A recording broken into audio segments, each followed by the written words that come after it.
नमस्कार, स्वागत है आपका जनसत्य न्यूज में और आपके साथ में फरहाद सिद्दीकी। महामारी कोरोना वायरस ने सीआरपीएफ के और जवानों को अपनी चपेट में ले लिया। शनिवार को 68 और सीआरपीएफ के जवानों की कोरोना जांच की रिपोर्ट पॉजिटिव आई है। अब तक सीआरपीएफ के 127 जवान कोरोना वायरस से संक्रमित पाए जा चुके हैं।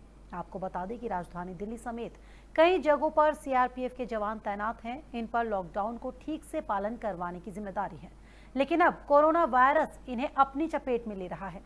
जिन 68 जवानों में कोरोना मिला है वो सभी उस बटालियन के हैं जिसका कैंप फिलहाल ईस्ट दिल्ली में है। इस बटालियन के जवान पहले भी कोरोना पॉजिटिव मिले थे। इस बटालियन के अब तक कुल 122 जवान कोरोना संक्रमित मिले हैं। सीआरपीएफ के कुल 127 जवानों में कोरोना मिला है। इनमें से एक ठीक हो चुका है, वहीं एक की मौत भी हो गई है। और वहीं महामारी कोरोना वायरस का देश भर में प्रकोप लगातार जारी है। महाराष्ट्र, गुजरात, दिल्ली और राजस्थान के बाद मध्य प्रदेश के सबसे ज्यादा प्रभावित राज्यों में 5वें नंबर पर है।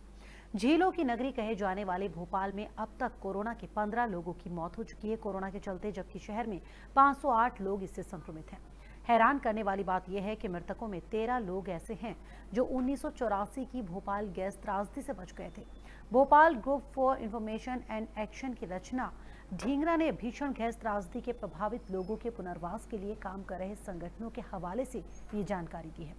रचना ने बताया कि जिले में संक्रमण बढ़ता ही जा रहा है और गैस त्रासदी में बचे लोगों को कोरोना बुरी तरह से प्रभावित कर सकता है।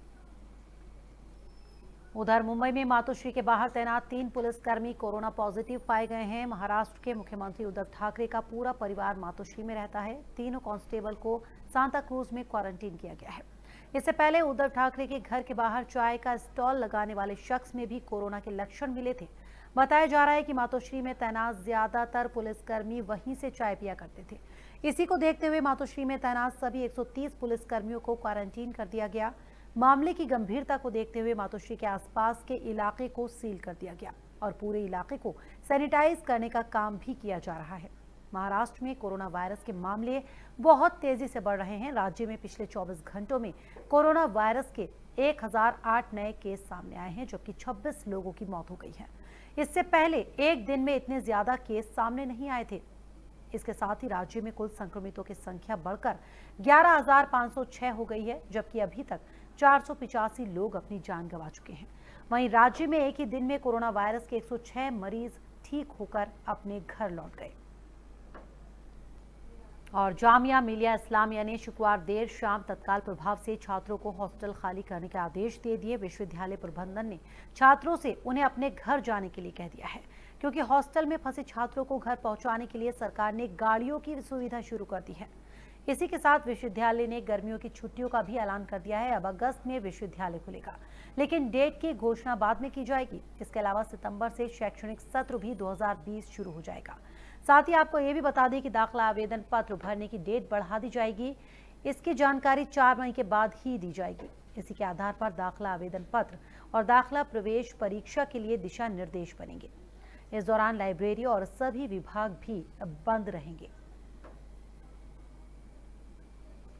उधर दिल्ली अल्पसंख्यक आयोग के अध्यक्ष जफरुल इस्लाम खान के खिलाफ राजद्रोह और नफरत फैलाने के आरोप में मामला दर्ज कर लिया गया है। जफरुल इस्लाम के खिलाफ 2 समूहों में नफरत को बढ़ावा देने का आरोप लगा है।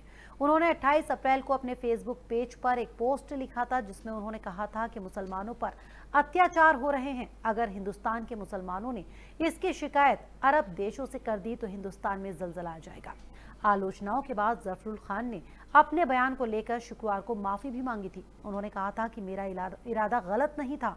मेरे ट्वीट में उत्तर पूर्वी जिलों की हिंसा के संदर्भ में कुवैत को भारतीय मुसलमानों के उत्पीड़न पर ध्यान देने के लिए धन्यवाद दिया गया था।